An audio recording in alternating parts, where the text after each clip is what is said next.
Reggie Littlejohn is president of Women's Rights Without Frontiers, an international coalition that opposes forced abortion and sexual slavery in China.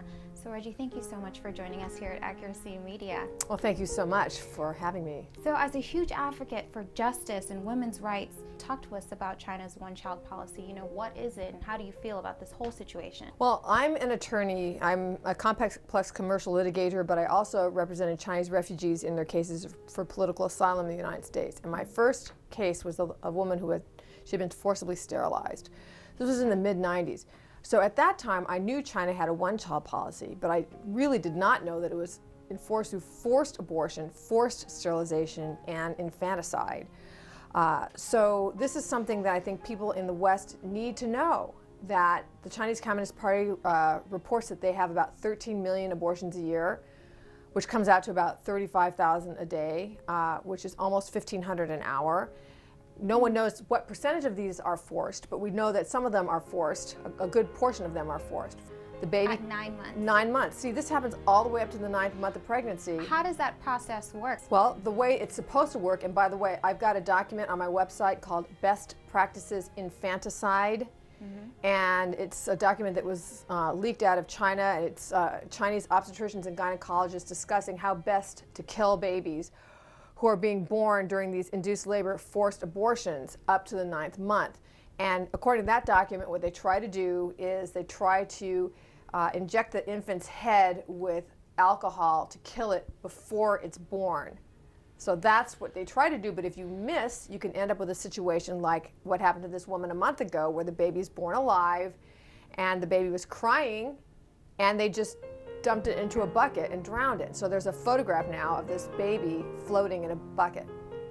What are the consequences should they happen to refuse an abortion? Are they even allowed to do that? Are they allowed to refuse an abortion? What happens if you refuse an abortion by, for example, running away, is that they can detain your family. And we have cases where a woman's husband, her parents, his parents, her aunts and uncles, nieces and nephews, grandparents, everyone, the entire extended family can end up getting detained and tortured and fined until she will finally give herself up for an abortion, and they would call that an elective abortion. There's a story of a woman named Wu Jian. She was pregnant without a birth permit.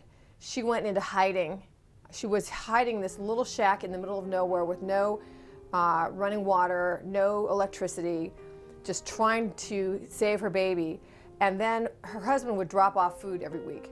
Then a neighbor came to her and said to her, "Wu Jian, I want you to know that your father-in-law is getting beaten every day and he's going to die if you do not give yourself up for an abortion." So there she was, caught between the life of her child and the life of her father-in-law. And while she was struggling with this horrific issue, she was discovered. And the family planning police grabbed her, forced her into a van, took her to a place where there were dozens of women, all of whom were having forced abortions, some of whom were lying on the ground, writhing in pain. They injected her to kill her baby, and they took her into this operating room where she saw handprints of blood on the wall, and they basically dismembered her baby piece by piece with her lying there, feeling like she was in the lowest pit of hell. Right, yeah, she was fully awake, no anesthesia, and then the nurse took a foot with the tweezers and showed her the foot, the little dismembered foot. And she says she'll never forget that foot. So she called her congressional testimony, "My little foot, my lifelong pain." And I would just say to anyone, go read that testimony if you want to know what forced abortion in China is like. That is the best account that I know of. Now, why don't we switch gears and talk about gendercide? What is the relationship between gendercide and the one-child policy in Asia?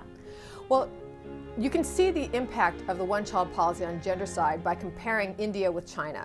Yes. Both of those countries have a son preference, and there's gendercide in India as well. The birth rate in India, on average, is 112 boys born for every 100 girls born. The birth rate in China is 120 boys born for every 100 girls born. So there's an 8-girl difference between India and China, and that is the difference that's made by the one-child policy. So even though they have equal son preference, in China, because you can only have one child, or under certain circumstances 2 children, okay, that people feel that they must have a boy. And so that's why it's even more pronounced in China than it is in India. So they have on average 120 boys born for every 100 girls born. And what that means is that there are now about 37 million more men living in China than women.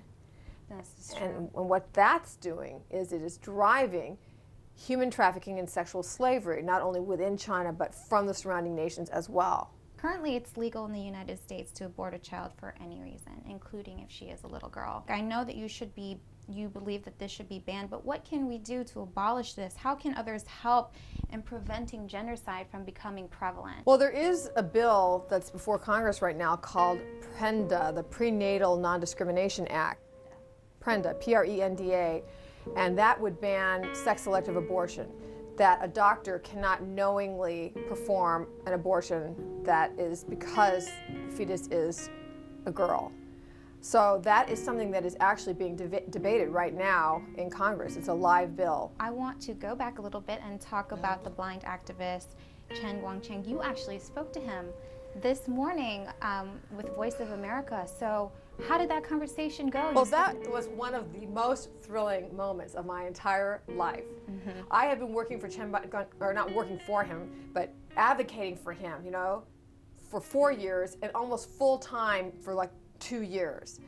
And here I was talking about him on Voice of America, and I'm going to be testifying concerning his situation in the U.S. Congress tomorrow. And then all of a sudden they say a call is coming through from Chen Guangcheng himself. And I couldn't believe it. And Chen said, look, I want to thank you for all that you've done, for your years of hard work on my behalf. I didn't even know he even knew who I was. Oh my goodness. Because I don't speak Chinese. I don't have a way to communicate with him at all. He has to though, because you shed so much light on his story. We know that he is trying to stop forced abortion, but tell us more about what's going on with him. Well, Chen, I think, is the most admirable person in the world. Now, right. I might have a slightly biased opinion, but I just think he is a most noble character. I agree. And his wife as well. And he was born sighted but became blind as a young child.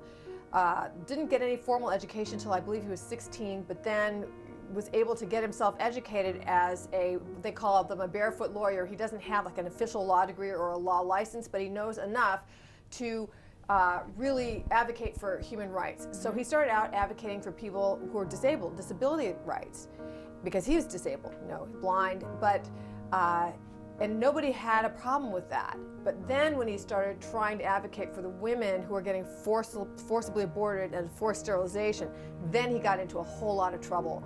Right. And he documented that there are tens of thousands of women, or there were in 2005, tens of thousands of women who were either forcibly aborted or forcibly sterilized, up to 130,000 women in 2005, just in his one city, Linyi City. And he was actually filing lawsuits on some of their behalf, like representing them. And for that, he was nominated for the Nobel Peace Prize. Right. He was named by Time magazine as one of their 100 most influential people in the world, mm-hmm. but he was also slammed in jail by the Chinese Communist Party, and he was there for 4 years and 3 months. Tortured, denied medical treatment. And then when he came out into house arrest. He said that he went from a smaller jail to a larger jail, which was his home.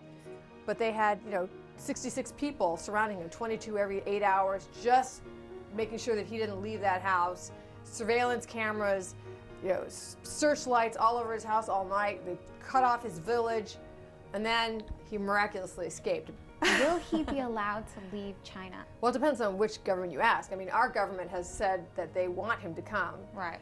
But will the Chinese government allow him to leave? That's the big question. And we don't know. I mean, they said that he can apply for a visa to study abroad just like any other citizen. Mm-hmm. They have not told him that they will grant it. And as of this morning, no one has come in to help him with any application. So I understand that he does not have a passport right now, and he has not been asked to sign any documents to get a passport. No one has come in to take a passport photo. So we don't know whether they are simply expediting this behind the scenes and all of a sudden they're going to say, here's your ticket, get on the plane, or whether actually they're slowing this down with the intent of not letting him go. We don't know. Thank you so much for your time. Thank you so much for having me.